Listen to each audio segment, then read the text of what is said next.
Hi there, this is Dr. Everybody, and I want to talk a little bit about Project 3. You'll find a lot of similarities between Project 3 and Lab 3. That's good. You'll actually find similarities between this and Project 2. So, and in fact, I think you'll find it to be only a slight step up from Project 2 in terms of its complexity. What we're doing is we're just going to go through some words and count some vowels and consonants. And I think the best thing to do is actually take a look at some of the examples to the test cases to see how this works. So what are we doing here? We're going to keep looping until we get all the vowels A, E, I, O, or U. And so in this case, we pick up an E, an O, a U, an I, and an A. Now we have enough, we stop and we print out some information. And notice that these will be in the same order that we found them. We found an E, and then we found the O, and then we found the U, and then we found the I and the A. I now had 5 vowels, so I stop. We also count consonants, but we count consonants a little bit differently, and those are only after the last vowel. So, for example, that's the last vowel, no consonants. The last vowel in this word is U, so we pick up the CK. The last vowel here is an A, and so we pick up an R. And so we only have three consonants, but we had enough vowels, and that's when we stopped. Here's one where we actually pick up 5 consonants. Right, so I go through here, I pick up an I, and then there's 2 consonants and a G, and that I got added into the vowels. I pick up another I, but I don't add that in because I already have an I, and then the vowels after that, T and S. And then here I pick up an O, so now I have 2 vowels, and I pick up a CK. I've got 5 or more consonants, so at that point I stop asking for input and I print out our information. And then there's a few other test cases to grab some, to test out some other aspects of that, but that's the gist of it. And we give you the rules here as well. So the rules are here. And then we also give you an assumption here. There's at least one vowel. It's only letters, no spaces, and so on, just to make our life a little easier.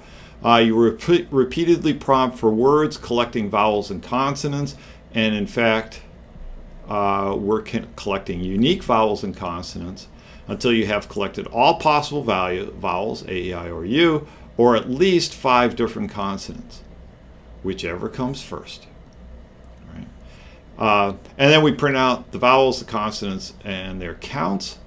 And the wrinkle is that we only collect consonants after the final vowel in the word. So it's just some rules. Let's take a look at how this might look as an algorithm. So we need to have a word, and then we're going to loop. We're going to keep asking for words while there are not enough vowels.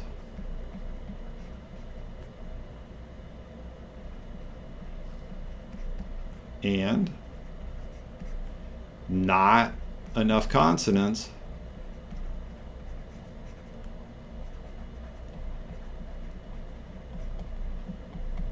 Right? And you have to figure out how to express that in Python. What are we going to do? Well, we're going to iterate through the word.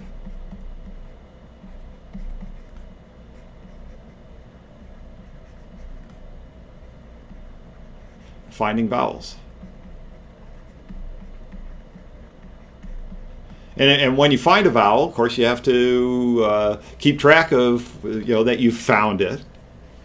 And you're going to have to keep track of the last word. I mean, you have to keep track of the last vowel you have found.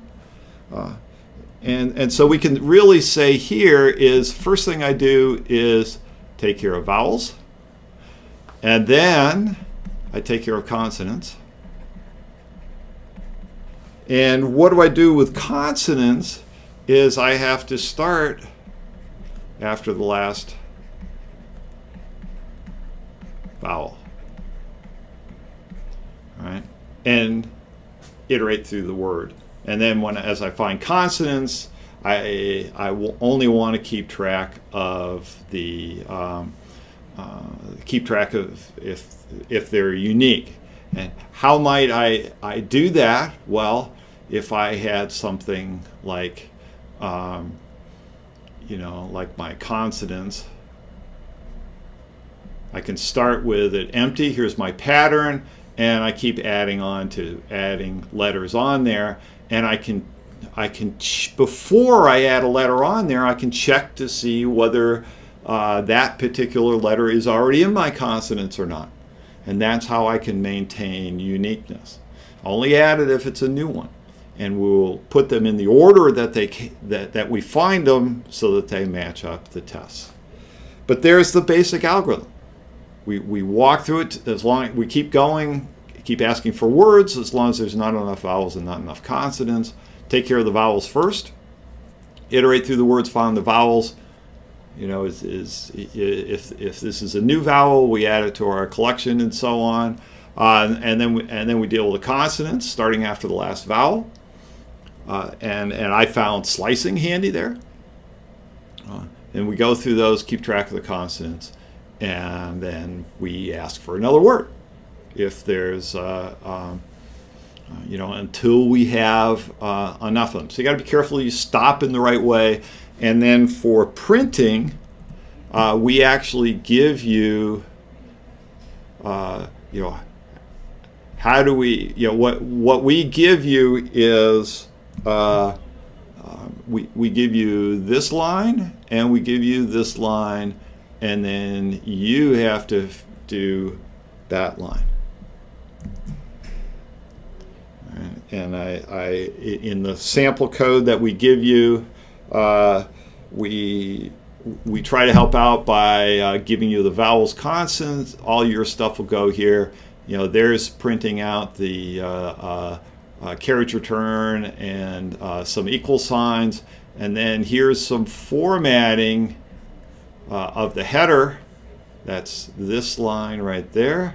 And then you can use this formatting. You have to change it a little bit, but that gives you the basic model to find, so that you have to format this so it comes out exactly the same way.